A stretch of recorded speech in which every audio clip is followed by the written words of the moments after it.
حضرت امیر خسرو نے تو اپنے محبوب کے بارے میں کہا تھا، ہر دو عالم قیمت خود گفت آئی، نرخ بالا کن کے ارزانی ہنوز، یعنی تو نے دونوں عالم اپنی قیمت بتائی ہے، اپنا نرخ اور بڑھا دے کہ ابھی تو ارزاں ہے۔ ہمارے دور میں بازار کی ہر چیز یہ سمجھ بیٹھی ہے کہ خسرو یہ بات میرے بارے میں کہہ گئے ہیں، اس لیے ہر جنس کے بھاؤ میں چڑھاؤ ہی چڑھاؤ ہے، اتار کا سوال ہی پیدا نہیں ہوتا۔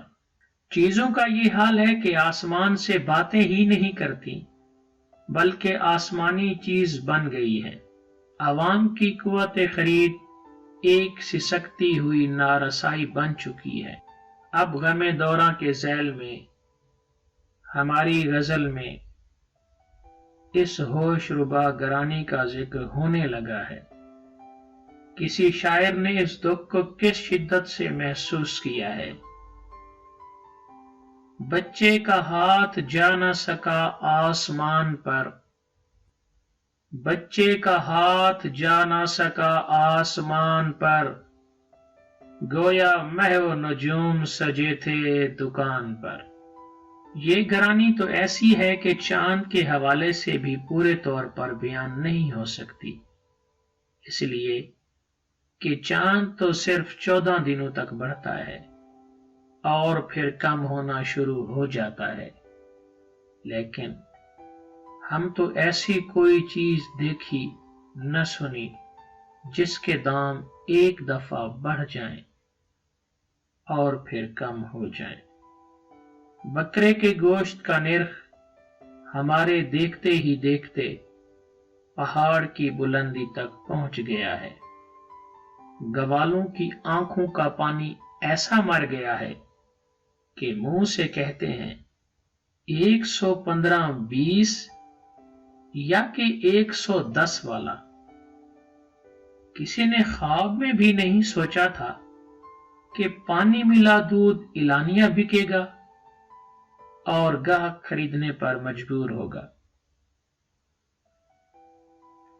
بس یہی مجبوری ہی تو ہے کہ گراں فروش جس کا بھرپور فائدہ اٹھاتا ہے۔ ابھی پچھلے ماہ رمضان کی بات ہے کہ منڈی میں کھجوریں 105 روپے کلو بک رہی تھی اور محلے کی دکان پر 500 روپے کی بک رہی تھی، اور وہ بھی انتہائی ناقص۔ گراں فروش آج کل چاندی نہیں سونا بنانے کی فکر میں ہے، اسی لیے مہنگائی کے ایسے ایسے مظاہرے دیکھنے میں آتے ہیں کہ کچھ پلے نہیں پڑتا۔ اس کا جواز کیا ہے؟ آخر یہ اصول اقتصاد کیسے سمجھ میں آئے کہ گرمیاں آتی ہیں تو انڈے اور مہنگے ہو جاتے ہیں؟ چاہیے تو یہ کہ زرعی اور صنعتی اجناس زیادہ سے زیادہ پیدا کی جائیں، لیکن کاروباری طبقہ اور صنعت کار یہ چاہتے ہیں کہ صرف ایک ہی چیز پیدا کی جائے، طلب، اور وہ بھی مصنوعی۔ طلب بڑھ جائے تو مال کی جو قیمت چاہے وصول کرو۔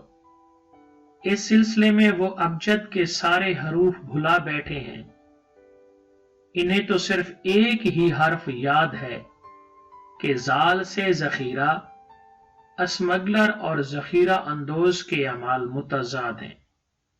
ایک چیزوں کے انبار بیرون ملک دھکیل دیتا ہے اور دوسرا اندرون ملک جمع کر لیتا ہے، اور نتیجہ دونوں کا ایک ہی کہ گاہک جیب میں پیسے ڈال کر پھرتے رہتے ہیں اور مارکیٹ میں مطلوبہ جنس دکھائی نہیں دیتی، اور اگر دکھائی دے تو ہاتھ اس تک پہنچ نہیں پاتے۔ ایک زمانہ تھا کہ گاہک بھری ہوئی جیب لے کر جاتا تھا تو بازار سے چیزوں کا تھیلا بھر کر ضرور لے آتا تھا، اور اب یہ حال ہے کہ روپوں کا تھیلا بھر کے لے جائے تو پھر بھی خریداری کے بعد اس تھیلے کا پیٹ نہیں بھرتا۔ ایک خریدار وہ بھی ہے جس کی جیب میں رقم جیب کے رقبے سے زیادہ ہے۔ جب یہ صاحب